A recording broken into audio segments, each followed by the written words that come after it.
যদি আপনি আপনার পিতার জন্য কোনো তর্পণ করছেন এখানে, তাহলে আপনার দেওয়া তর্পণ জলে তিনি যদি স্বর্গে থেকে থাকেন, তাহলে আপনি তর্পণ জল এখানে দিচ্ছেন। আর আপনার বাবা বা মা যদি স্বর্গে থেকে থাকে, সেখানে তার স্বর্গীয় সুখ হঠাৎ প্রাপ্তি হবে। আমার কথা কি বুঝতে পেরেছেন? বুঝতে পারেন? ধরুন আপনার বাবা মা স্বর্গের দেবদেবী হয়ে আছে, আপনি এখানে তর্পণ জল দিচ্ছেন, তর্পণ করছেন। সেই তর্পণের ফলে সেই স্বর্গের যে সুখ তার জন্য বরাদ্দ ছিল, হঠাৎ তার কাছে সেই স্বর্গ সুখ এসে গেল। কেন? তার বংশধররা এখানে তার জন্য তর্পণ জল দিচ্ছে। এবারে আপনার বাবা যদি মানুষ থেকে থাকে, তাহলে তার মনুষ্য যার যা ভোগ, সেই ভোগ তার কাছে চলে আসে। হঠাৎ কোনো কিছু সুখ পাওয়া না, হঠাৎ লটারি পাওয়া না, হঠাৎ একটা বিশেষ সুযোগ সুবিধা আসছে। কেন?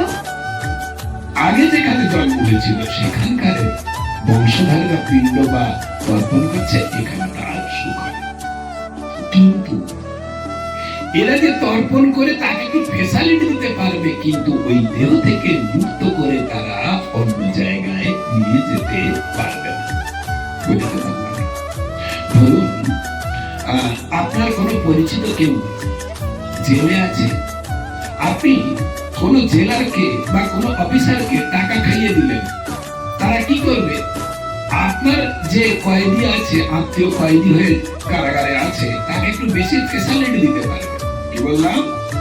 বেশি ফেসিলিটি দিতে পারবে, খাবার ভালো মন্দ দিতে পারবে, তাকে থাকার ব্যবস্থা করতে পারবে, ভালো সুবিধা দিতে পারবে, কিন্তু কারাগার থেকে মুক্তি দিতে ওই অফিসার পারবে না। তেমনই আপনি কোন বৈদিক ক্রিয়ার দ্বারা কোন দেবদেবীর পূজা বা কর্মফল যেটাকে অর্পণ করেন, সেখানে তার যে জায়গায় জন্মেছে সেই জায়গায় একটু বেশি ফেসিলিটি পাবে, কিন্তু সেখান থেকে মুক্তি পাবে না। কি হয়েছে? ধরুন কারো পশু দেহে জন্ম হয়ে গেছে, আমার আত্মীয়, আমার বাবা মা, আমি যদি এখানে তর্পণ ক্রিয়া করি, তাহলে সেই পশু দেহের খাবার, তার যদি শাকাশী পশু হয়, তার হঠাৎ কোনো খাদ্য বস্তু পেয়ে যাবে। আর যদি কোনো মাংসাশী প্রাণী হয়, তাহলে হঠাৎ তার মাংস খাবার এসে যাবে। তাহলে আপনি এখানে তর্পণ দিচ্ছেন, সেখানে তার হঠাৎ স্বর্গীয় সুখ পাওনা বা তার যে জনিতে আছে সুখ পাওনা, কিন্তু ওখান থেকে মুক্ত করতে